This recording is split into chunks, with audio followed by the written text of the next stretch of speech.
Hello guys, welcome back to the next video on signal and system. I am Vaishali Kikant from Dopamine और आज इस video में हम लोग discuss करेंगे even and odd signals.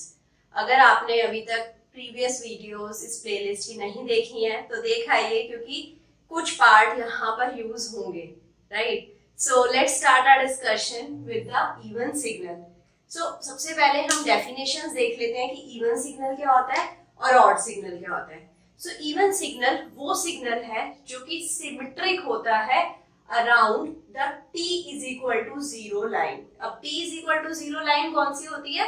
y axis, right? So t is equal to 0 पे अगर हमारा कोई भी ग्राफ सिमेट्रिक है, सो जैसे कि हम cos का एग्जांपल ले सकते हैं। सो इट इज लाइक दिस, तो ये सिमेट्रिक ही है, इधर भी इक्वल ही रहेगा लाइक दिस। तो ये है t इज इक्वल टू 0, ये वाली एक्सिस होती है। सो यहाँ पर ये ग्राफ सिमेट्रिक है, so it is even signal. तो हम इसे मैथमेटिकली कैसे लिख सकते हैं? x of minus t is equal to x of t। So minus t मतलब t जहाँ नेगेटिव है। सो लेफ्ट हैंड साइड जो भी सिग्नल है वो राइट हैंड साइड सिग्नल के अगर इक्वल है तो वो इवन सिग्नल है। सिमिलरली ऑड सिग्नल क्या करता है? इसका थोड़ा ऑपोजिट होता है। सो यहाँ पर ऑड सिग्नल हमारा t is equal to 0 axis पर एसिमेट्री दिखाता है। It shows asymmetry with respect to t is equal to 0। अब t is equal to 0 same ही एक्सिस है, बट यहाँ पर हम इसे रिप्रेजेंट कैसे कर सकते हैं? जैसे कि साइन कर्व होता है। सो यहाँ पर आप देखें पॉजिटिव में जा रहा है सिग्नल, यहाँ नेगेटिव में जा रहा है। तो जो भी signal t positive pay positive है वो ही सिग्नल जब t नेगेटिव हो रहा है वो नेगेटिव हो रहा है। सो x of minus t is minus of x of t। तो ये तो बात हो गई कंटिन्यूअस डोमेन में। सेम हम डिस्क्रीट डोमेन में भी रिप्रेजेंट कर सकते हैं। कैसे? डिस्क्रीट डोमेन में कैसे लिखेंगे? x of minus n is equal to x of n। यहां पर x of minus n is equal to minus x of n। मैंने क्या बताया? एग्जाम्पल है इवन सिग्नल का cos of t, odd signal का साइन ऑफ t। तो ये आप थोड़े ग्राफ्स याद रखेंगे, उससे आपको बाद में रिमेम्बर करने में इजी रहेगा इवन सिग्नल कौन सा है और ऑड सिग्नल कौन सा है। अब आपको कोई भी सिग्नल दिया जाता है तो हर सिग्नल को हम इवन कंपोनेंट और ऑड कंपोनेंट के समेशन में लिख सकते हैं।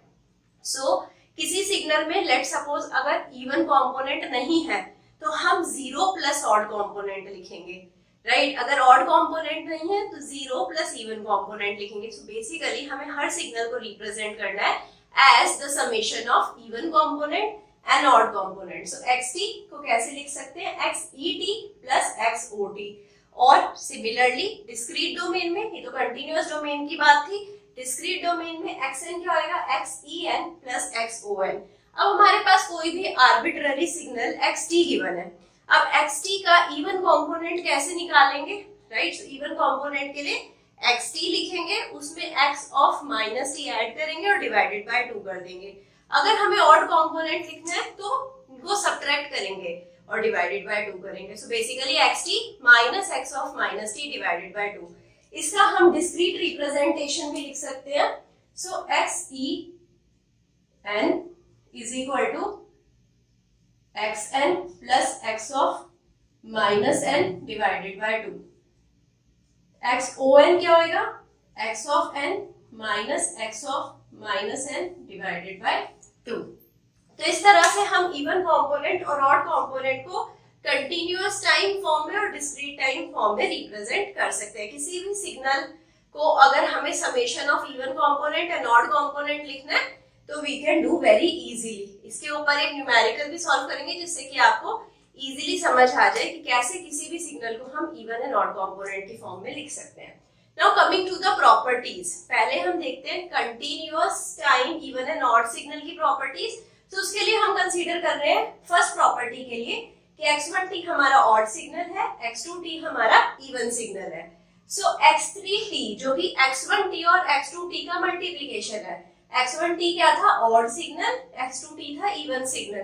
तो आउटपुट क्या आएगा? Odd signal. So basically odd signal multiplied with even signal gives odd signal. So यहाँ पर क्या हो रहा है, बेसिकली यहाँ पर x1t क्या होएगा, अगर ऑड सिग्नल है तो it is equal to minus of x1 of minus t. तो यहाँ एक एक्स्ट्रा माइनस साइन आ गया है। सो x3 माइनस टी क्या होएगा, minus of x1 minus t into x2t। जो x2t इवन है, सो इसका टाइम रिवर्सल जो रहेगा वो equal to x2 of minus t ही रहेगा। सो बेसिकली अगर मुझे इसे रिप्रेजेंट करना है तो मैं कैसे लिख सकती हूँ, x3 minus t is equal to x1 minus t into x2 minus t.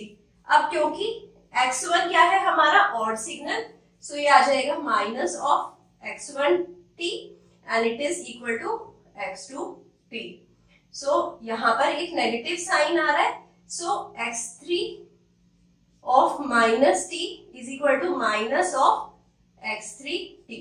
सो इसकी वजह से यहाँ पर ये आउटपुट ऑड सिग्नल आया है। x4t जो है वो है multiplication of odd and odd signal. तो यहाँ पर आप देखेंगे, तो यहाँ पर इसका नेगेटिव टाइम लेंगे तो यहाँ पर एक माइनस साइन आएगा और यहाँ पर भी एक माइनस साइन आएगा, तो दोनों माइनस माइनस मल्टीप्लाई होकर पॉजिटिव बन जाएंगे। सो बेसिकली दो ऑड सिग्नल को मल्टीप्लाई करेंगे तो इवन सिग्नल आ जाएगा।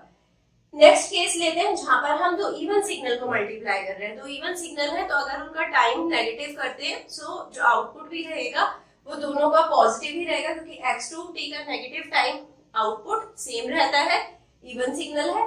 x2t यहाँ पर भी मल्टीप्लाइड हो रहा है, so no negative, output even signal आएगा। इवन और ऑड सिग्नल को मल्टीप्लाई कर रहे हैं तो आउटपुट ऑड आ रहा है। इवन और इवन को ऑड और ऑड को मल्टीप्लाई कर रहे हैं तो आउटपुट इवन आ रहा है।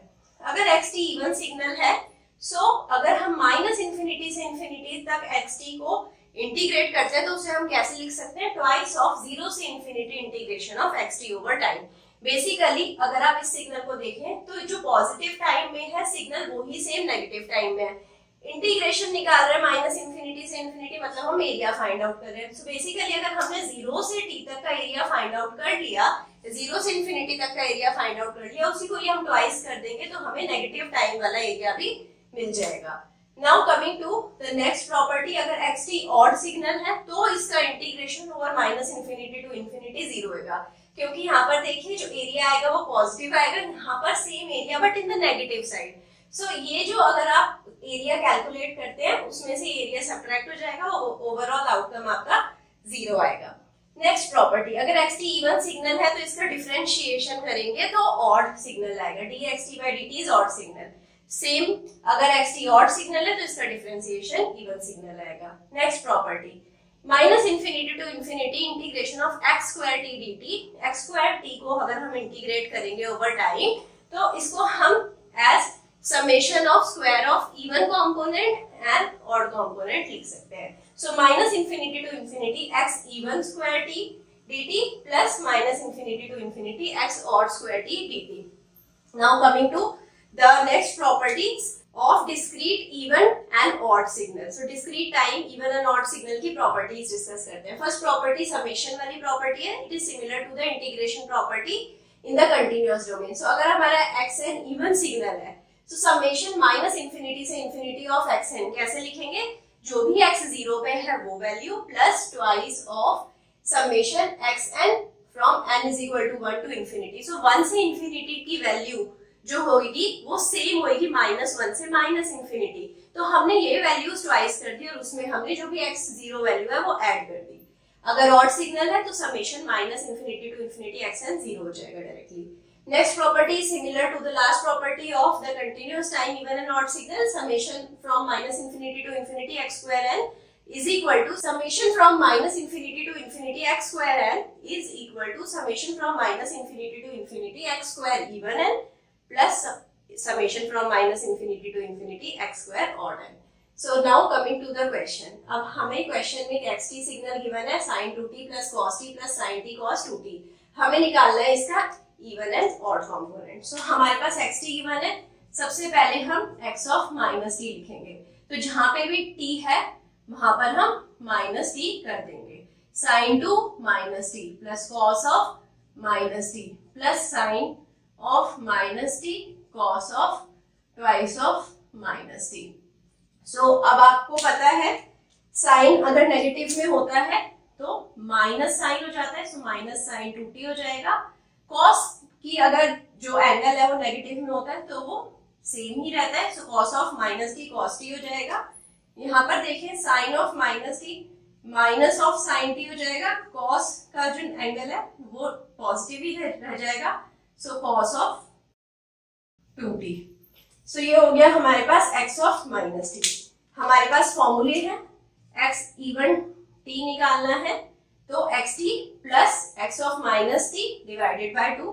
सो xt लिखते हैं sine of 2t plus cos of t plus sine of t cos of 2t, right. अब इसमें हमें क्या करना है, ऐड करना है x of minus t plus minus sine of 2t plus cos of t minus sine of t cos of 2t divided by 2। So plus और minus minus ही रहेगा, so basically sine of 2t minus sine of 2t plus cos of t, ये plus और plus plus हो जाएगा, plus cos of t plus sine of t cos of 2t, ये plus और minus minus हो जाएगा, minus sine t cos of 2t divided by 2। So basically ये दोनों कैंसिल आउट हो रहे हैं, दोनों कैंसिल आउट हो रहे हैं, तो आ रहा है 2 cos of t divided by 2। So answer आएगा कॉस ऑफ t। सो हमारे को xet मिल गया है जो कि है कॉस ऑफ t। मैंने क्या कहा था आपको, xt क्या होता है, summation of xet and xot। सो जो xt है उसमें से अगर हम इवन कंपोनेंट सब्ट्रैक्ट कर दे तो हमारे पास ऑड कंपोनेंट आ जाएगा। इवन कंपोनेंट है cos t, इसको हटा देंगे तो sin 2t plus sin t cos 2t हमारे पास ऑड कंपोनेंट होगा। तो इसको हम फॉर्मूले से भी वेरीफाई कर लेते हैं। xot क्या होता है, xt minus of x of minus t divided by 2। So xt क्या है, sin of 2t plus cos of t plus sin t cos of 2t minus, so minus में हमारे पास यहाँ क्या आ रहा है, x of minus t which is minus sine of 2t plus cos of t minus sine of t cos of 2t। So ये हो जाएगा बेसिकली, और डिवाइड बाय 2 मत भूलिएगा, सो ये हो जाएगा बेसिकली साइन ऑफ 2t, ये माइनस और माइनस प्लस हो जाएगा, plus sine of 2t plus cos of t, minus और प्लस माइनस हो जाएगा, minus cos of t plus sine t cos 2t, minus और माइनस प्लस हो जाएगा, plus sine t cos 2t divided by 2। तो ये कॉस t कैंसिल आउट हो जाएंगे, हमारे पास आएगा 2 sine 2t plus 2 sine t cos 2t divided by 2। 2 ये कैंसिल आउट हो जाएगा, सो आएगा हमारे पास sine of 2t plus sine t cos 2t। So आपको कोई भी सिग्नल दिया जाता है उसका आप इवन एंड ऑड कंपोनेंट निकाल सकते हैं। आई होप आपको सब कुछ अच्छे से समझ आया होगा। अगर कहीं पे भी कुछ डाउट है तो कमेंट सेक्शन में डाल दीजिए। And meet me soon the next class. Bye bye.